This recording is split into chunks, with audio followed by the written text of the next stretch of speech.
धम पदं का 13वां वर्ग है लोक भोग्यो। इस संसार के लिए उसके गुण क्या होते हैं भगवान ने उस पर धर्मोपदेश किया है। 167वां जो गाथा है यहाँ से ये शुरू होता है लोक भोग्यो। आइए सुनते हैं क्या है।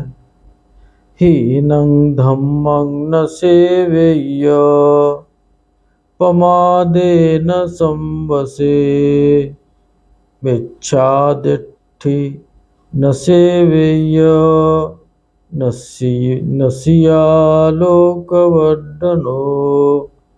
5 काम गुणों वाले निकृष्ट धर्म का सेवन न करे, न प्रमाद में लिप्त हो, मिथ्या दृष्टि को न अपनाए और अपने आवागमन को बढ़ाने वाला न बने। ये इसमें बहुत सारी बातें आ जाती हैं। 5 काम गुण हैं जो निवरण है 5, उनका सेवन नहीं करना चाहिए। मनोरंजन में लिप्त नहीं होना चाहिए कि लगातार सुख के पीछे पड़े रहें। झूठी धारणाओं को नहीं अपनाएं। झूठी धारणा आपको बताई ही नहीं पहले, आत्मा और परमात्मा या कोई सुनी सुनाई बातें उसी पे चलने लग जाएं। स्वयं साक्षात्कार होना चाहिए, उस पर चलना चाहिए।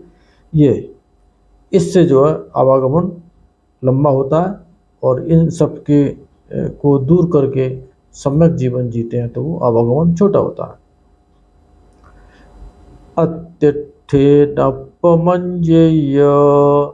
धम्मं सुचरितं चरे धम्मचारी सुखं सेति अस्मिन् लोके परम च। उठे उत्साही बने, प्रमाद न करे, सुचरित्र का आचरण करे, धम्मचारी इस लोक में और परलोक में दोनों जगह सुखपूर्वक विहार करता है तो धर्म का आचरण करने वाला बने। धम्मं चरे सुचरितं ननं दुच्चरितं चरे धम्मचारी सुखं सेति अस्मिन् लोके परम च।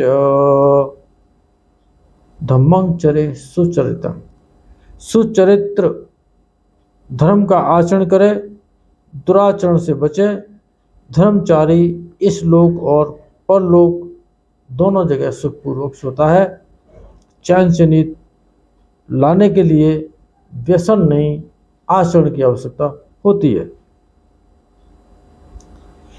यथा पुबड्ढकं पश्ये यथा पश्ये मरीचिकं एवं लोके अवेक्षेतं मच्चुराजा न पश्यति। जो इस लोक को बुलबुले के समान और मृग मारीचिका के समान देखे, उस ऐसे देखने वाले को की ओर मृत्युराज आंख उठा करके नहीं देखता। एथ पश्चिमं लोके चित्तं राजरथोपमं यत्थवाला विसीदन्ति नथि संगो विजानतं। आओ चित्रित राजरथ के समान इस लोक को देखो जहाँ मूढ़ जन आसक्त होते हैं, ज्ञानी जन अनासक्त होते हैं।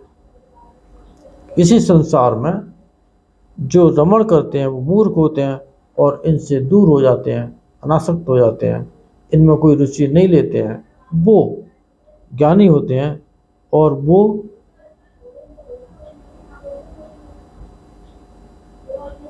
उन्हीं का सेवन करना चाहिए, उन्हीं की संगति करनी चाहिए। यो च पुब्बेपमज्जित्वा पच्छासो न पमज्जति सोमं लोकं पवासेति अभामुत्तेव चंद्रमा। जो पहले प्रमाद करके भी पीछे प्रमाद नहीं करता, वह मेघ युक्त मुक्त चंद्रमा की भांति इस लोक को प्रकाशित करता है। यानी कि गलती से कभी प्रमाद कर लिया, लेकिन जब उसको एहसास हो जाए तो प्रमाद करना छोड़ देता है। ऐसा व्यक्ति बादलों से मुक्त चंद्रमा की तरह से लोक को प्रकाशित करता है। लोक को उससे आशाएं होती हैं और वही लोक को एजुकेट करता है, वही लोक को धर्मोपदेश करता है। यस्स पापं कृतं कर्मं कुशलेन पेदीयति सोमं लोकं पवासेति अभामुत्तो वचंद्रमा। जो अपने पहले किए हुए पाप कर्म को वर्तमान के कुशल कर्म से ढक लेता है, वह मेघयुक्त चंद्रमा की भांति इस लोक को खूब भासमान करता है। पहले पाप कर्म किए हैं, अब उसी बात को न रट लगाए कि मेरे से पाप कर्म हुए, अब पुण्य कर्म करने का शुरुआत कर दो। तो पुण्यों का जब मात्रा अधिक हो जाएगी तो पुराने पाप कर्म ढक जाएंगे। भले ही उनके फल बाद में आएंगे, लेकिन बहुत ज़्यादा प्रभावशाली नहीं होंगे, क्योंकि आपके साथ पुण्य भी होंगे ही। इस तरह से वो ऐसा व्यक्ति होता है जैसे कि बादलों से मुक्त चंद्रमा होता है, जो लोक को प्रकाशमान करता है। अंधभूतो अयं लोको तनुकेतं विपश्यति सकुड़ो जालमुत्तो वा अपो संगाय गच्छति। अपो संगाय गच्छति। यह लोक प्रज्ञा चक्षु के अभाव में अंधे जैसा है। पूरे संसार में प्रज्ञा का अभाव है, इसी वजह से ये संसार अंधे की तरह से है। यहाँ विपश्यना करने वाले थोड़े ही हैं। विपश्यना का मतलब ये साधना तो है ही है।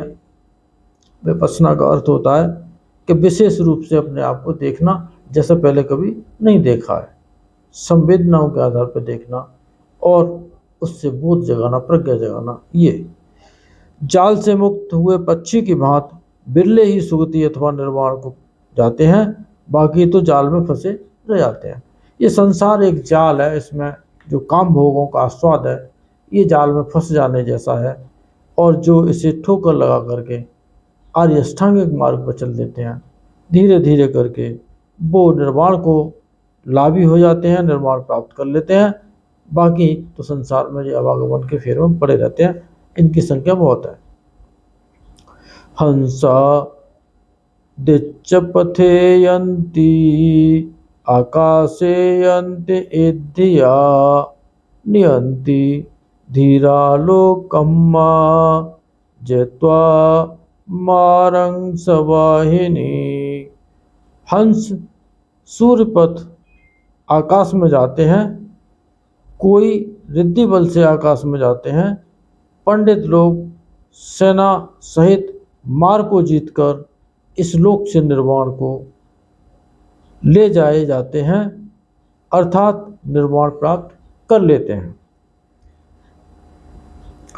एकं धम्मं अतीतस्य मूसावादिस्य जन्तुनो वितीर्ण परलोकस्य नत्थि पापं अकार्यं।